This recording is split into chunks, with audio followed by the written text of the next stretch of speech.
Hi. Well, welcome. This is Writing Wednesday on Thursday. I was traveling for a little bit up to the Pacific Northwest, so just scrambling to get my feet back under me. This is Writing Wednesday on Thursday, and this is where I answer your writing questions, craft questions, um, existential questions, psychological questions, even business and questions, all things writing. And uh, if you have questions for me today, put them in the chat. And if you have questions for me during the week, I can design a whole Writing Wednesday around your questions. So send me your questions through my website, janetfitchwrites.com, and I can answer your question. And believe me, if you have questions, other people have questions, the same questions. So you're just going to be spearheading something that everybody is interested in. So um, do ask away. We have a we actually have a couple questions, but this one caught my attention. So uh, it is from Rose. So Rose, if you're here, um, we're answering your question today. And hi, Bozena. Hi, Hope. Yeah, Thursday. It is what it is. Um, so the question is, um, Rose was watching the video, and all my these live videos are stored on YouTube on the channel, so they're archived. So you can catch up on back issues anytime you want. Live is only live. Uh, Hi, Sarah. No, she asked, do I have a backlog of questions? No, I tend to answer them as they come along. So if you write to me this week, it'll be next week's Writing Wednesday. Hi, Jill. Good to see you. So Rose was saying, um, I was watching the video, how important is imagination in fiction writing. So that's one of the archived Writing Wednesdays, so you can check back if you missed it.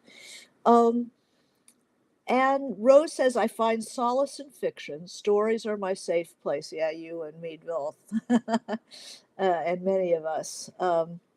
I can exercise my imagination within a premise of an existing story and love doing so. But when it comes to creating my own narratives, it hits the wall. As a child, it was so hard for me to come up with the most basic narratives. Oh, Sarah says she sent one a few weeks ago that might have missed me. Yeah, please resend. Um, so Rose is having problems with the imagination. That as a child, it was hard to come up with basic stories. Fiction was always in the low B, high C range in school. That's American style. Back then, I only read 1 to 2 books a year, so hadn't been exposed to a lot of narrative. Um, I assumed storytelling just wasn't natural to me and was sad about it for a while. It's always been harder to draw on imagination based creativity. Now, this is interesting. I have no problem being experimental with things I've already encountered.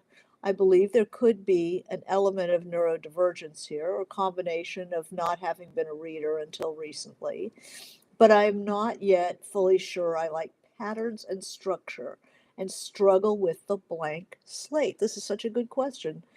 So, gravitate naturally towards the sciences, yet I love fiction. The few books I've read have changed my perspective on life.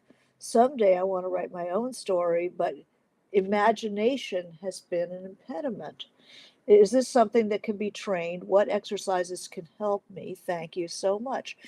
So, first of all, I think that you have pinpointed one of the difficulties is that you don't feel that you've read enough. And that is something that is the first thing that you can you can tackle is reading. You know, I if I'm setting myself a challenge for reading, it's usually 100 books a year. That's 2 books a week. That means I have to make 90 minutes a day for reading.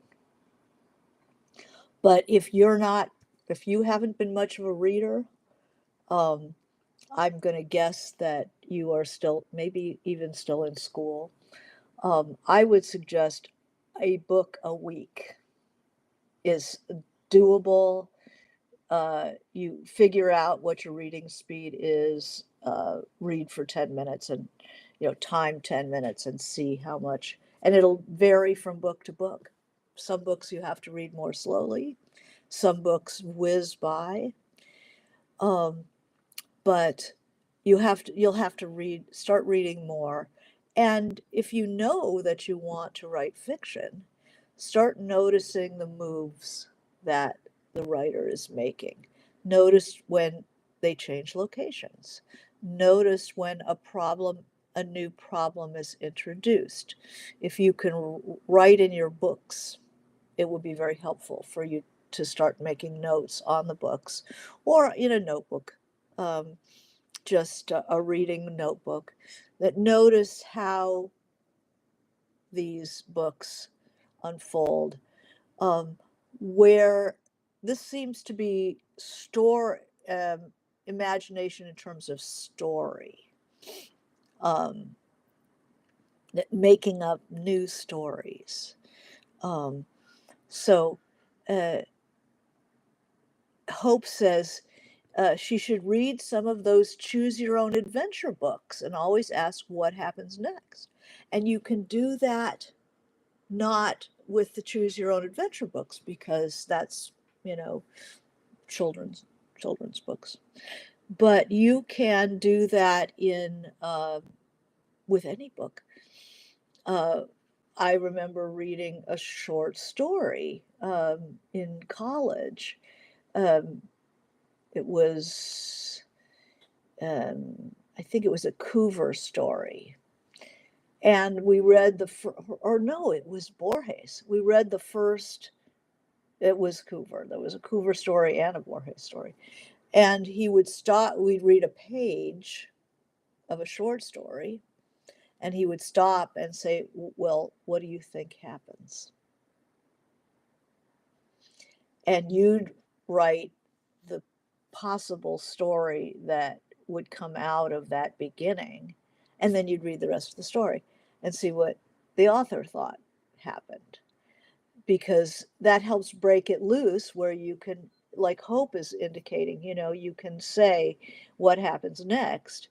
You don't need to have a choose your own adventure book to do that with. You can do it with any book. What do you think happens? And probably short story easier than a novel, because you'll know within 30 pages what happens. um, so I should say that some people have a bigger imagination than others. Some people, can sit and create out of whole cloth, a whole world.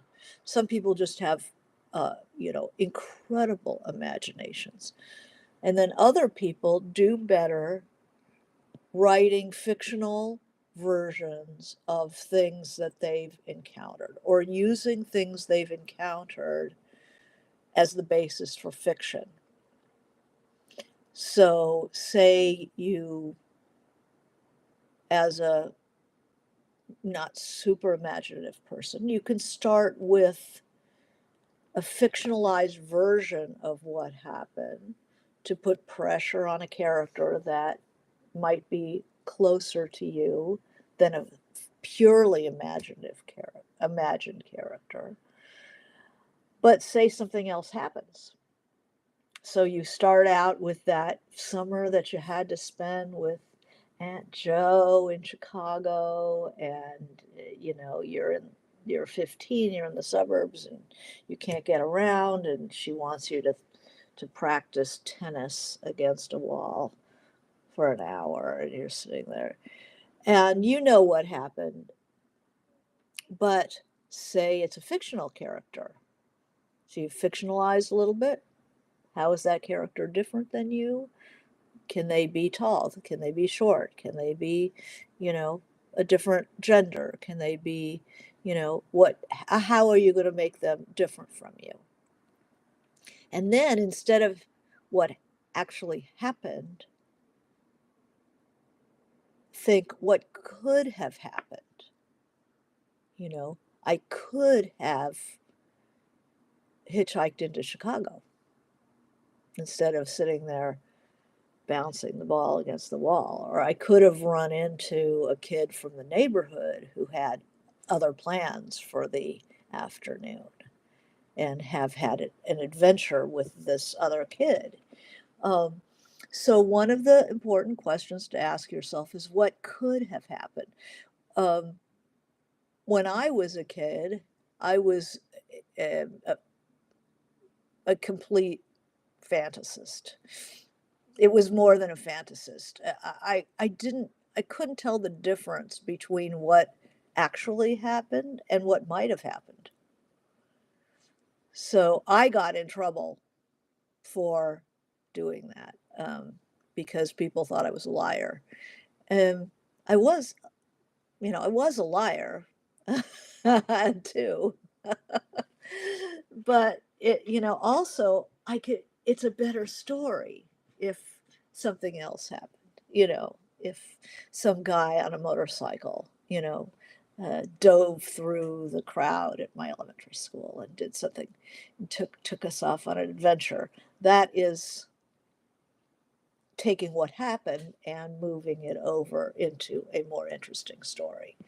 So if you're somebody who tends to be locked into their what actually happened, um, try nudging it towards what might have happened. What could so easily have happened if one thing was different? Um, uh, the Hope says, I've always enjoyed, love Choose Your Own Adventure. So check that out. But you can make your own, and you can make that in your life too.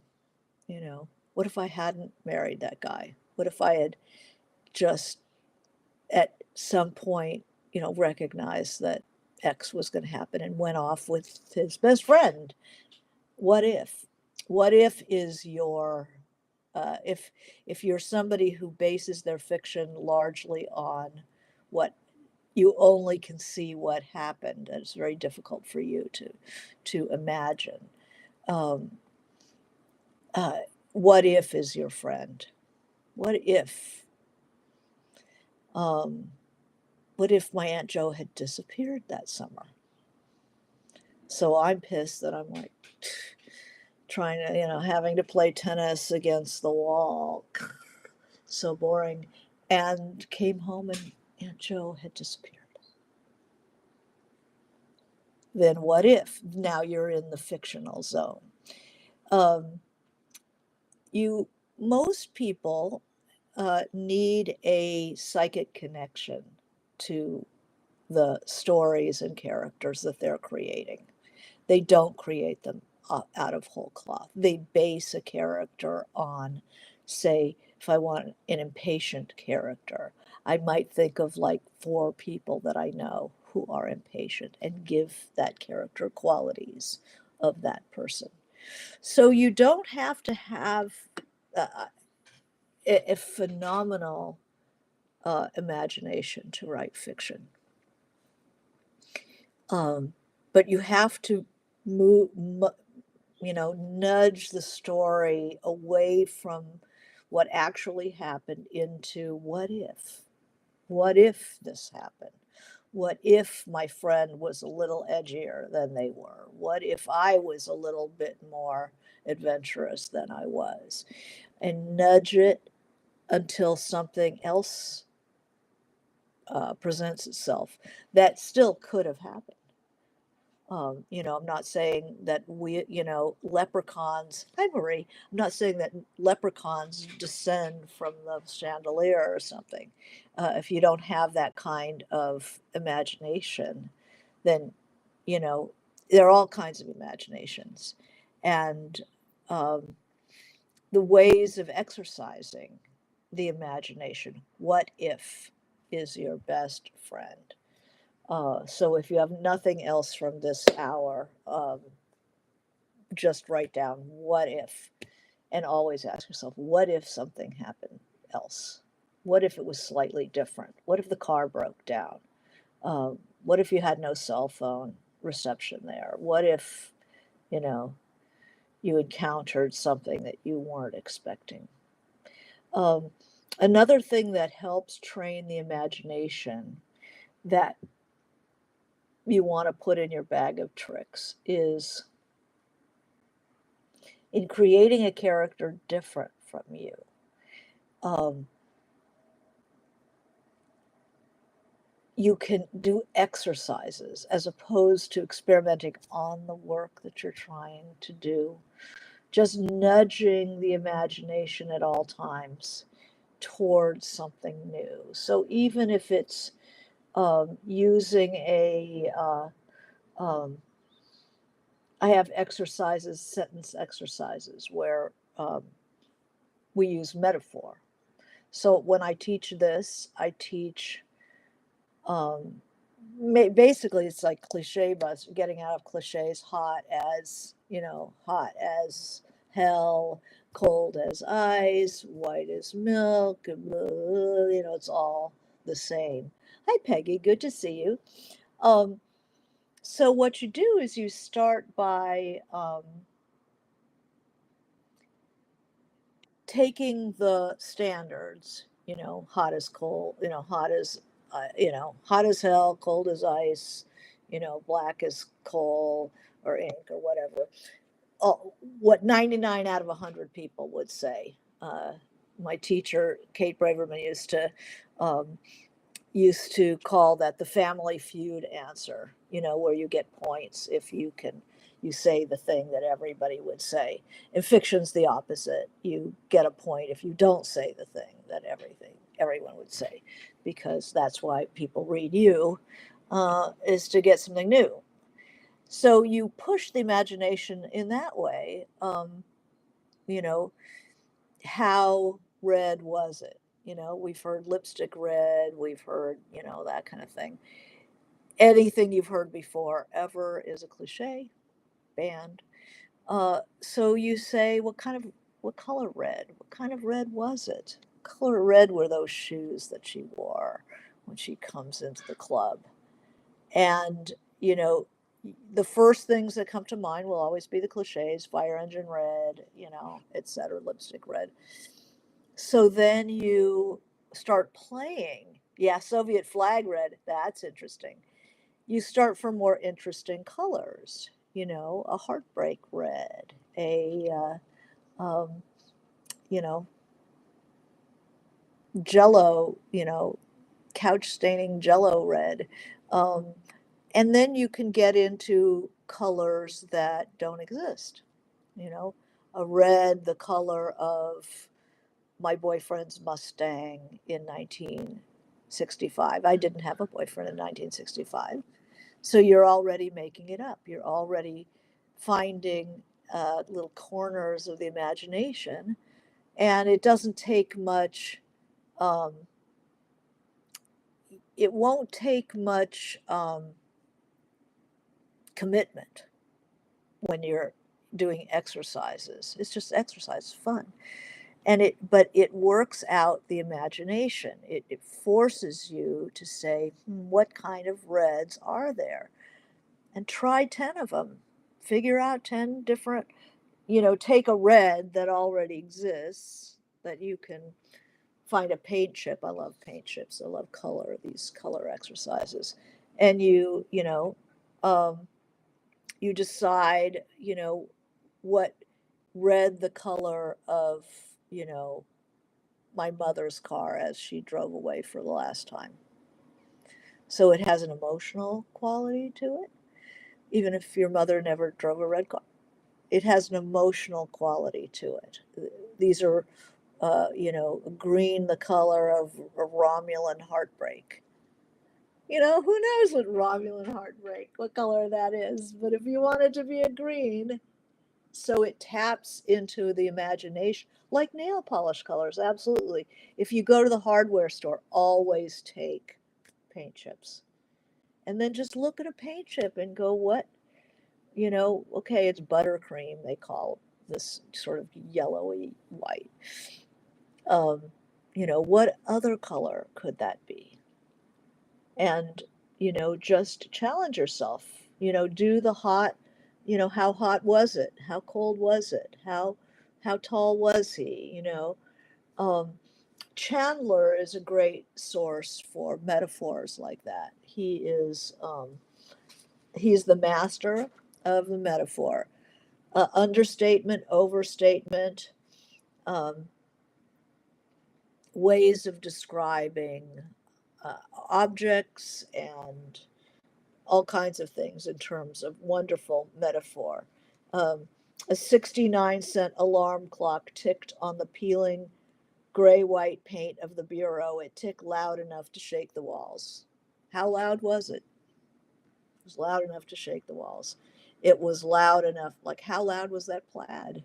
You know, it was loud enough to shake the paint off the walls. I mean, of course it's not, but you use the different senses. Um, a plaid isn't loud. A plaid is a pattern on fabric. But we know what loud in the body, how we experience the word loud, um, the concept of loud, so that the plaid couch, it's not going to keep you up at night, but you could say that plaid on his couch was so loud nobody was going to sleep that night. Um, so that's a challenge. You can challenge yourself, and it stretches the imagination a little bit, little bit, little bit. Um, you uh, a good imagine exercise is, you know, seeing a phenomenon and trying to expand the way you can describe it, the way you can see it. So, a very fun thing to do is to describe people in terms of animals so that they each, I don't know if everybody does this in high school, but you name people for animals because that's how you see them or you can't imagine them, you know. One's own animal is usually unflattering. Um, but it's an imaginative exercise that you can give yourself, and just to try to find ways to stretch your imagination so you can have a little more confidence in yourself as a creator. Um, I think that Rose's is particularly concerned with her ability to imagine uh, different plot elements, to imagine events rather than people and language. But I urge you to continue to work every bit of imagination that you can start. You can't train yourself to be, a super like my husband. Doesn't ever write about himself or anybody he knows. It just comes out, like out of whole cloth, right out of his head. I can't do that. I have to connect to everything emotionally. So a piece of myself is in everything I create. I have to do that. Um, if it's out of whole cloth, for me, it's just paper dolls. I don't. I don't work. I can't work that way. I don't have that kind of imagination. I have the kind of imagination that can get a situation and characters who carry certain aspects of myself. So for me, a novel has every character in a novel is like a different part of myself. It's like a dream. You know, they say in a dream, everyone is you. So what happens is the psyche parts out the various aspects of yourself that are kind of at war in your unconscious life. It's why decision making, people have trouble with decision making because different parts of themselves are interacting. And they're, you know, one side says, go for it. And the other side says, you know, you've got to be crazy to do that. And then you know, there, you can hear the jangle in your head. And one of the great things about fiction is you can take this voice and give it to this character, and you can take this attitude and give it to that character, and then they can interact on the page, and you can see how they interact, what happens to people who are all this or all that, and then you can make your decision of who wins, who is this, you know, who's going to come out of this thing in better shape. um, you know, it's like we in White Oleander, you know, it's like I took all of my um, kind of artistic narcissism and gave it to the mother, Ingrid, the murderer. I took all my vulnerability and gave it to one of the foster mothers. And she was very kind and she was very helpful for that kid that she had was fostering, but she herself wasn't stable enough to really stand up to the pressures of life. Just too vulnerable, too sensitive. So there I learned something about myself, you know. Oh, if you're all your sensitivity, you know, you're going to get eaten by the world.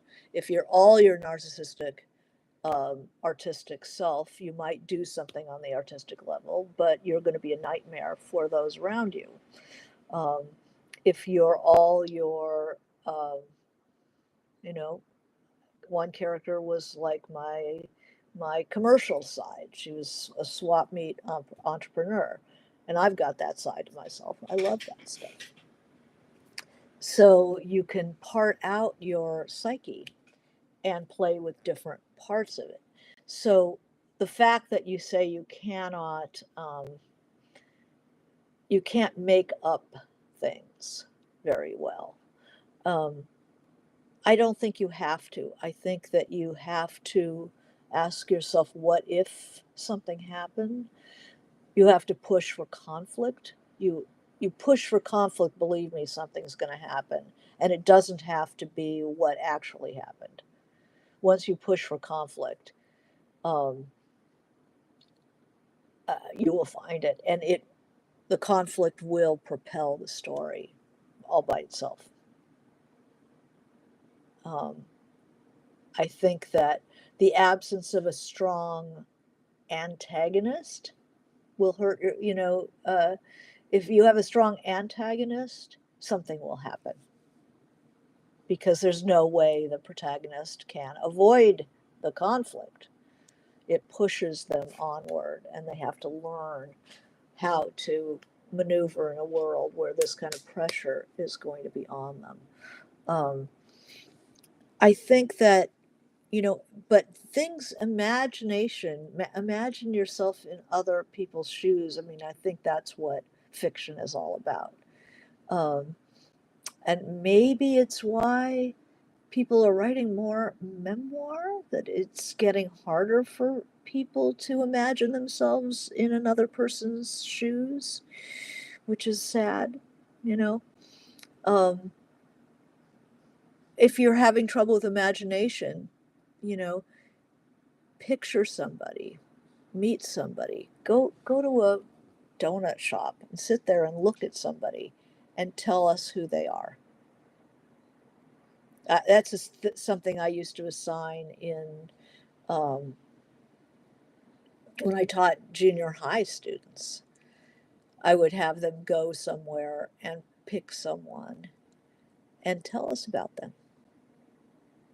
You know, I think that people in our current era, often it's like they look at other people like they're pieces of cardboard. They're just like items in the way, of what you want to do.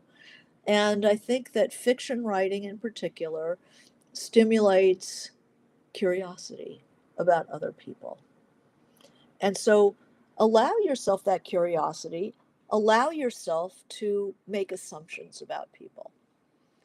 And I don't mean just assume the negative about them, but ask yourself, who are they? One of the things I do when I teach creative writing in junior high is, I mean, I do it in grad school too, but it's fun to do with the junior high students. Uh, One of the exercises I have them do is something I call the supermarket sweep, where I have them go to the market, stand behind somebody in line with their mom or whatever, and look at what they have in their basket, make a list of what they see in their basket, and then tell us about that person. You can look at them and what they're wearing and what they look like, and then start to tell a story. Give them a name, ask themselves, are they married? Are they single? Where do they live? Um, how do they live? What do they do for living? What's going on with them? And you can end up with quite a new character that way. You can see the world, the exterior world that isn't a mirror of you. It is, of course, it is sort of, because you're seeing it, but you're starting to be curious about other people. And even if the story you make up about them is completely wrong, you are learning to make up a story about people. I remember, and then some people have a very hard time with it. Um, when I did this supermarket sweep, I had one student who could not look at a woman wearing a wraparound denim skirt, kind of chunky, no makeup, with a sheet cake and 24 juice boxes, and couldn't figure out that that was a birthday party. That was a mom getting a birthday party ready, um, for a bunch of kids. So you use the stuff, but mostly people could use the stuff in the basket to start telling us about that person. You see a guy, in work clothes, kind of sharp looking though, um, buying bottled like jugs of water and roasted chickens, like pre-roasted chickens.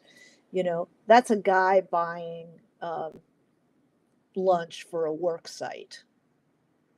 And I gave him a name, and I gave him a wife, and I gave him children and his conflict with different children, and ended up telling a story about him. You ask yourself questions. So there's what if is always good. But, what's their name? How old are they? Where do they live? Imagine their house. I mean, I kind of was trained by my mother, who was incredibly curious about other people. She wasn't a writer, but very curious about other people. And she would take me to the bank, or, they drag you on errands when you're very small. And she'd point out somebody and she'd say, "Tell me about that person. What do they do for a living? Where do they live? Are they married? Do they have kids?" And I'd like start telling a story about, this about Carol and what she did for a living, and she just broke up with her boyfriend, and she's been gaining weight, and she um, watches this on television, and she reads stuff like this, and on vacation, where does she go? And you use your imagination to create a character based on nothing but looking at other people and making guesses about them. Uh, there's a wonderful song when I was growing up, Simon and Garfunkel song called America. So The kids are on the, college age probably, on the bus, and they pretend like there's somebody on the bus who's a spy.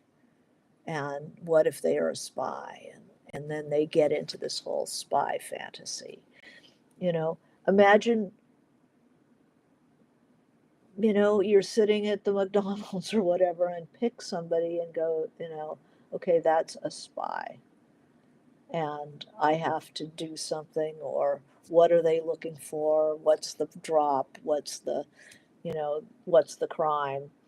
Um, and if you're not if you're not used to this kind of thing, the the weirder it is for you, the better it is for you. If you've never done this kind of thing before, it'll be better for you than for anybody else. Because this is starting to train the imagination, and a lot of it is curiosity about other people. And you can keep this stuff in a notebook. I'm always a big proponent of keeping writers' notebooks. And this kind of thing adds to the writer's notebook as you observe character, you observe detail about them, and then you go into the imagination. Listen to a song and imagine that story. Imagine those people. Imagine something that's not in the song. What do they do after the song is over? What do they read? Are they late night people, or do they get up early? Do they have pets? Do they live in the city? Do they live in the country? Um, what does their best friend think of them? And start sniffing around what you know. So a lot of fiction writers are not, I'm not highly imaginative. I'm not one of those people who is going to create a world, um, Dune or whatever. That's not coming out of my head. But you start working around what you know or see, and see what you can accrue to that sort of a center magnet that you've envisioned or that you've encountered. You see this, girl tripping along in her platform shoes with her very short skirt. She's pulling it down. Um, where is she going? What's her name? Where is she? Does she go to school? What's her major? You know, what does she want to do tonight? Who does she hope to meet tonight? Or is she meeting someone?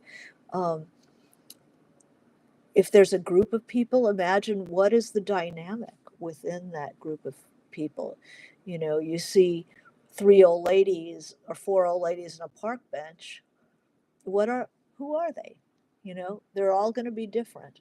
And this is the way when they say fiction encourages our humanity, it's our empathy that we can look at people and understand there's a whole story there. They're not just cardboard cutouts. Um, and reading is going to be tremendously important to you. If you're not reading a book a week and you want to be a writer and you haven't read much, if you don't only read a few books a year, um, you're going to have trouble even envisioning the basics of how people tell stories. Um, so I definitely up the reading. And I love the idea of reading a page of a short story, a page and a half, and then trying to figure out what the rest of the story is going to be about. And then reading it and going like, oh my God, that's what happens, you know? And so that's the surprise that you give a reader who will be guessing when you read your stuff, when they read your stuff, they will be guessing what happens in this book.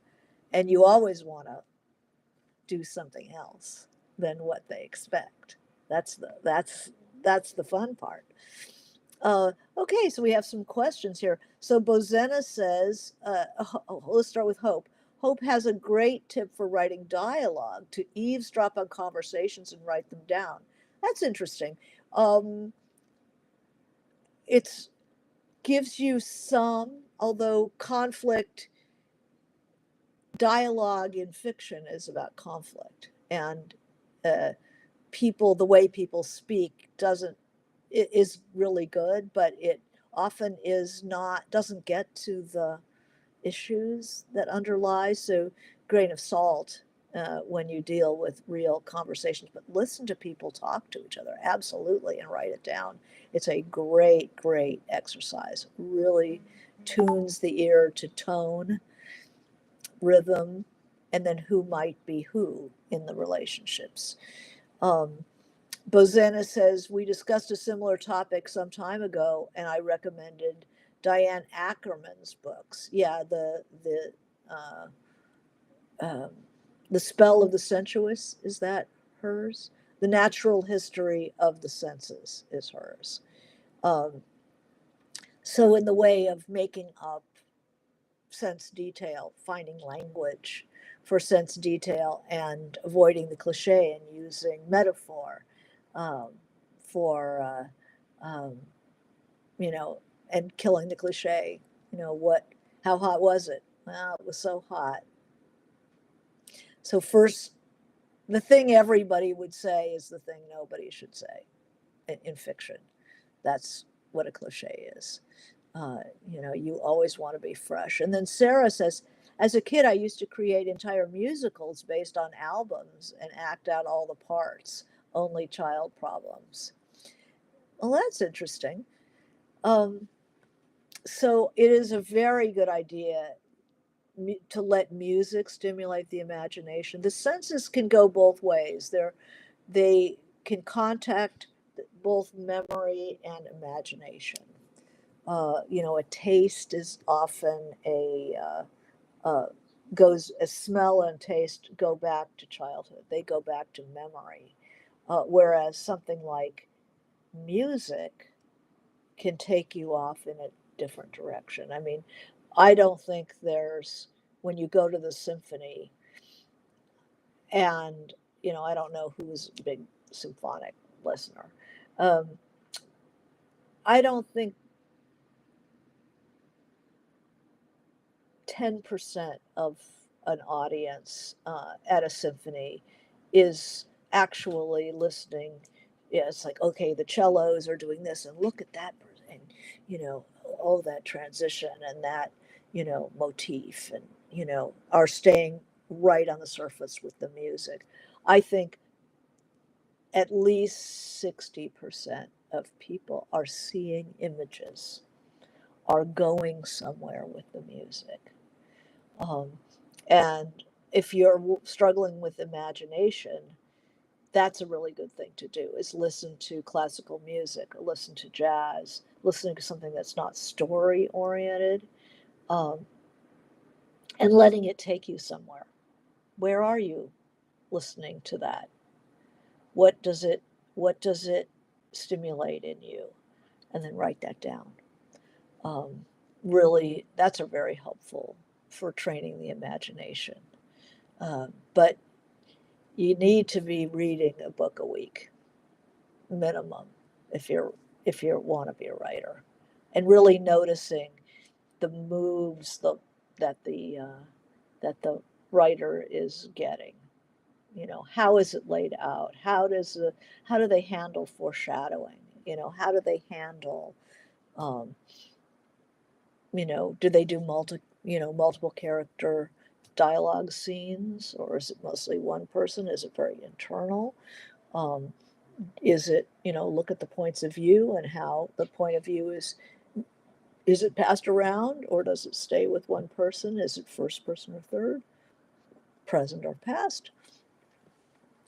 And find ways, if you weren't particularly imaginative as a child, the things that children do. Um, you might want to dabble in that a bit, like Sarah's idea of creating a musical based on albums. um, at least go into the world of favorite album. um, where are you? When is it? Where is it? Who is it? um, listening to narrative songs, things that are very evocative of time and place, just put you in a world the way fiction does. It's the same thing. It's the same impulse. Um, and you might find a character that you can connect with emotionally. Uh, but pure imagination, some people are better at that, and You cannot learn to be that. You cannot learn to be Borges. You cannot learn to have that kind of imagination, but you can expand from where you are. You can push out the walls. Reading Borges, reading some of these people, Calvino, people who have these tremendous imaginations, um, will flavor what you can produce. It's like looking at surrealist painting. It's like, oh, a watch, a clock can melt. That's really interesting. You know, what else can melt? You know, somebody's yelling at you and, the phone is melting. You start to, in extensively reading, you start to see some of the possibilities. Curiosity about other people. And then that can be the basis of imagination. Doesn't have to be leprechauns and dragons and all that. Imagination can be very much in this world. You know, I I had